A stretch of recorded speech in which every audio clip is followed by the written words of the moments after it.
O Rio Grande do Sul gasta mais de 60% do orçamento com a folha de pessoal. Suas despesas cresceram mais de 4% no ano passado. O que pode ser feito para resolver a crise fiscal que se arrasta há anos? Sobre este e outros temas, nós vamos conversar com o senador Lazier Martins, do Podemos, porque o desenvolvimento do Rio Grande do Sul é assunto de Estado.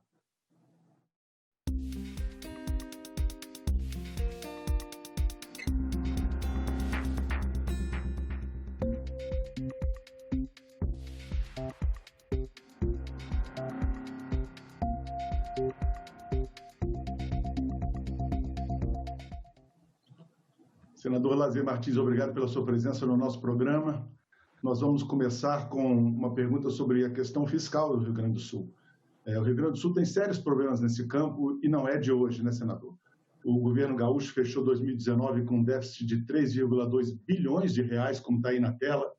Mais de 60% do orçamento do Estado hoje é dedicado ao pagamento dos servidores, inclusive os inativos, né, estourando o limite da Lei de Responsabilidade Fiscal. As chamadas despesas efetivas, que incluem pessoal, subiram 4,2% em 2019.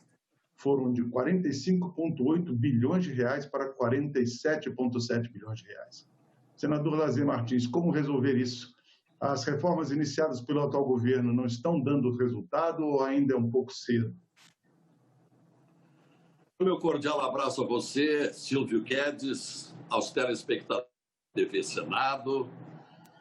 Olha, esse problema fiscal do Rio Grande do Sul vem de longe. Todos os governadores dizem que vão resolver, mas não resolvem. O atual governo até está fazendo um esforço bastante louvável e me sinto bem à vontade para fazer essa referência, porque não votei no governador Eduardo Leite, eu votei no Sartori. Mas eu vejo o esforço do atual governador, principalmente com essa questão fiscal. Você já apresentou alguns dados aí verídicos, bastando lembrar que em torno de 55% a 57% da folha de pagamento do Estado é com aposentados, e é uma folha crescente. Isto é, tem mais gente aposentada do que gente trabalhando.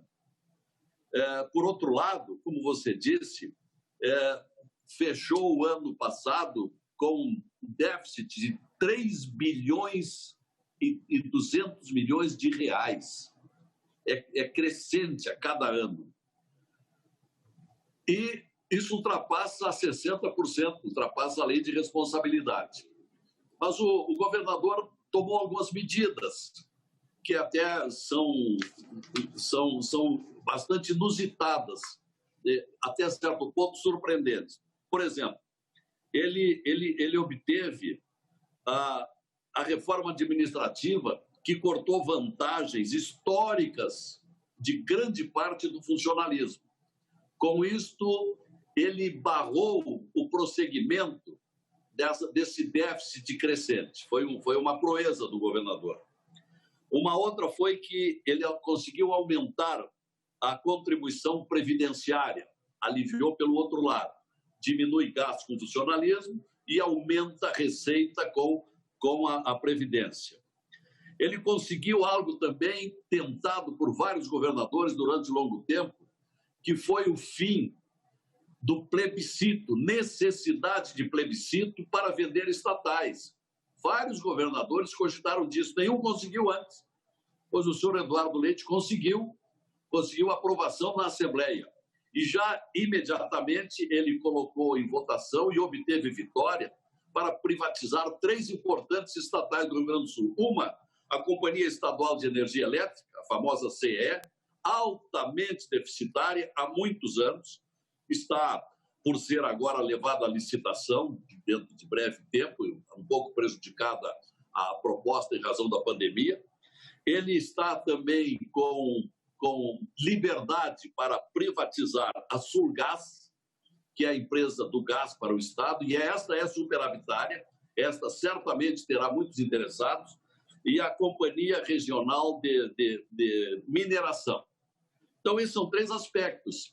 E ele, presentemente, nos últimos dias, tem estado em reuniões permanentes com empresários, com políticos, tentando algumas reformas, né?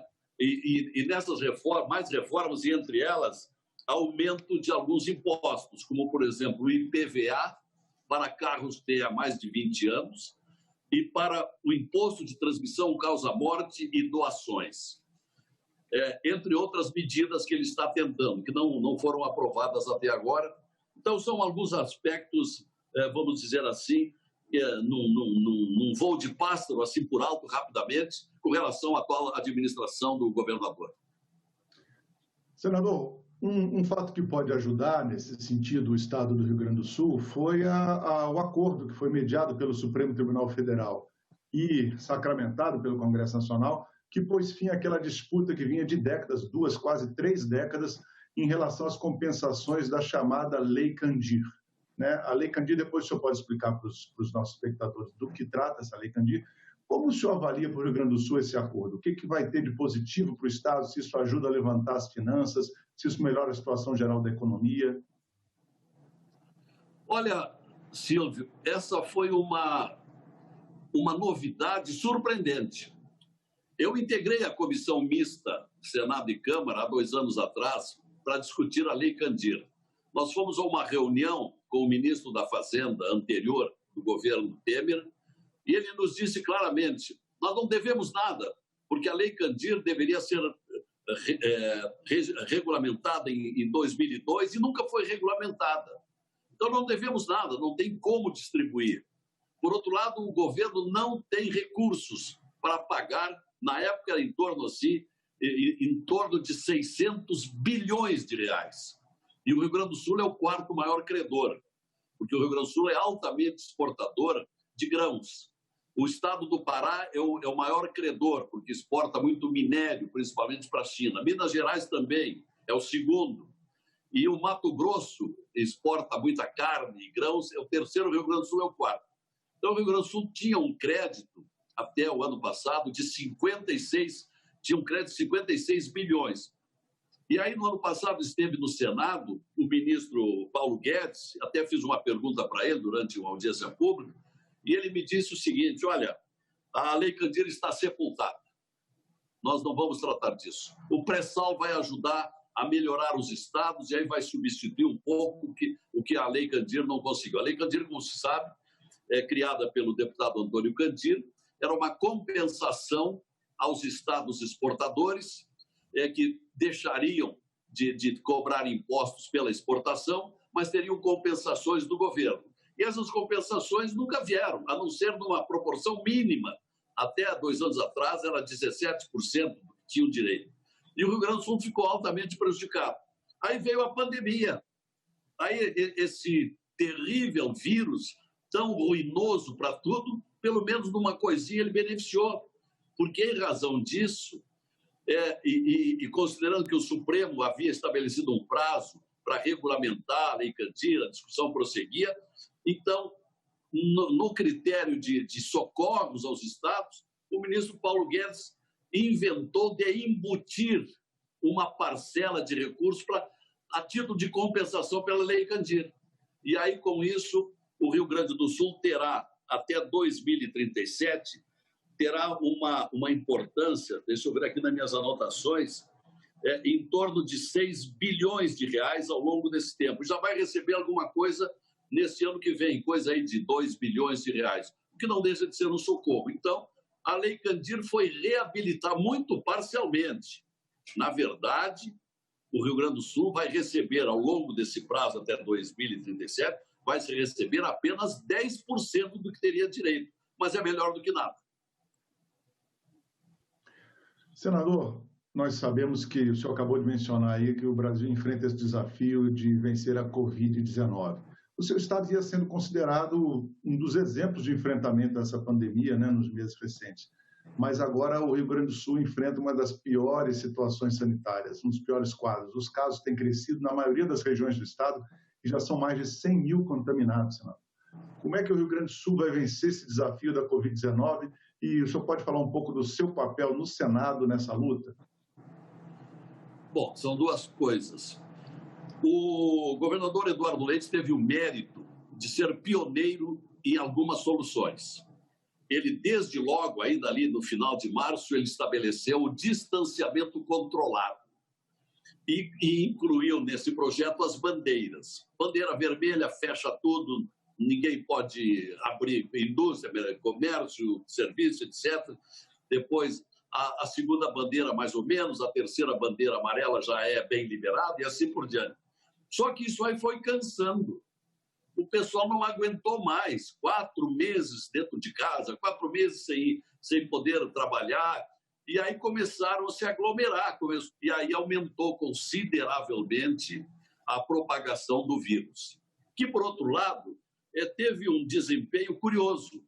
O vírus do coronavírus começou por cima no Brasil. Começou pelo Amazonas, depois Pará, um pouco em São Paulo, por ser um estado muito grande, teve no Rio de Janeiro, e aí veio descendo. Então, o Rio Grande do Sul foi os últimos a ser atingidos e ainda está vivendo, já de uns 3 dias para cá, um pouco menos, mas vivendo o mais duro, o mais severo da crise. Mas teve uma particularidade. Jamais faltaram leitos, porque houve um incremento de aumento de leitos e de recursos para os hospitais. Inaugurou-se um grande hospital em Porto Alegre, um hospital de clínicas, que já era grande, dobrou de tamanho porque o prédio estava pronto, mas não tinha recursos para aparelhar o prédio. E aí o governo, na era Mandetta ainda, Mandetta conseguiu ali 56 milhões de reais na boca do caixa e deu para aparelhar. Então, o Hospital de Clínicas ficou preparado para receber centenas de pacientes. E aí teve outros hospitais grandes, o Grupo Conceição, Santa Casa, PUC e assim por diante. Então, sempre teve atendimento. Nunca faltaram os equipamentos e os leitos. E agora parece, de uns dias para cá, a coisa está melhorando bastante. Vem diminuindo a corrida aos hospitais. É importante lembrar que esses recursos que o ex-ministro Mandetta da Saúde repassou para o Rio Grande do Sul foram recursos negociados pela bancada, com a participação do senhor, né, senador? E, evidentemente, também o Senado teve uma participação importante na votação do orçamento de guerra e de outras medidas necessárias para dar ao governo essa possibilidade de ter recursos para dar aos estados. É verdade, nós atuamos muito nesse particular, nós estivemos o tempo todo em contato, em reuniões, representando o governador também esteve muitas vezes em Brasília, e a coisa está indo razoavelmente bem, embora se deva deplorar as tantas perdas que tivemos no Rio Grande do Sul, com mais de 100, agora não me lembro bem, o número de infectados muito alto. 100 mil, mais de 100 mil. E 100 mil, exatamente, mais de 100 mil infectados. Senador, apesar dessas más notícias no campo da saúde, que são no Brasil inteiro, lamentavelmente, o seu estado, Rio Grande do Sul, tem um alento no setor econômico, né, senador Lazier Martins? Ainda que o clima não tenha sido tão amigo assim dos agricultores gaúchos, né? A estiagem pode causar a perda de até 40% da safra de grãos, mas a expectativa mesmo assim é de uma boa produção, senador? Silvio, porque nós tivemos uma coisa curiosa. De um lado, uma seca devastadora e longa, e que provocou uma queda na safra de em torno de 40%. Pois não é que, mesmo com esse prejuízo, com esta quebra, a safra foi tão boa, foi tão extraordinária, foi tão recordista, que mesmo assim equilibrou, salvou bastante o produtor. Um outro fator que ajudou muito também foram as exportações. O Rio Grande do Sul está batendo recordes de exportações de soja, principalmente para a China. E, como sempre, há muitos anos acontece no Brasil, e particularmente no Rio Grande do Sul, a exportação e a produção no campo vencendo a salvação da lavoura, com o perdão do trocadilho. É verdade, senador, isso é verdade. Agora, no caso do Rio Grande do Sul, é importante destacar o trabalho do agricultor gaúcho, realmente, em termos de produtividade, né? Eu acho que é muita tecnologia, muito conhecimento do seu próprio ofício para conseguir superar um desafio como esse da falta de chuva e conseguir ainda produzir. Exatamente. Né, senador? O Rio Grande do Sul foi pioneiro, Silvio, naquele sistema do plantio direto. Isto é, em vez de lavrar a terra, planta-se as sementes, a nova produção em cima do que era antes, em cima da palha. E isso aumentou muito a produtividade. Além do mais, os laboratórios, as tecnologias. Nesse particular, o Rio Grande do Sul é um modelo nacional, como sempre foi. Houve uma época, nós éramos ainda muito jovens, eu era criança naquela época, era o celeiro do Brasil, era o maior produtor de alimentos do Brasil, era o Rio Grande do Sul. Hoje já não é mais, hoje provavelmente seja o Mato Grosso, os dois Mato Grosso juntos ali, mas nós estamos bem ainda e é o que está resolvendo bastante. A Embrapa tem um trabalho importante também no Rio Grande do Sul nesse sentido, né, senador? Acho que está cortando. Pois não. Eu estava falando que a Embrapa tem uma participação importante nesse trabalho dos agricultores gaúchos lá, né? Sim, a Embrapa é um modelo, a Embrapa é um orgulho gaúcho, porque ela é extraordinariamente avançada em pesquisas.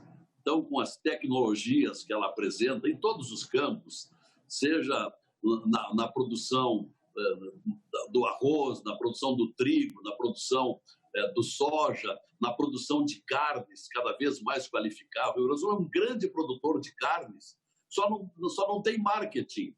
Por isso, nós estamos trabalhando muito, Silvio, pela aprovação da RID, da Região Integrada de Desenvolvimento Econômico para a metade sul, onde está a nossa grande produção de carne, principalmente o gado Angus, que predomina no Rio Grande do Sul, e é uma carne muito apreciada.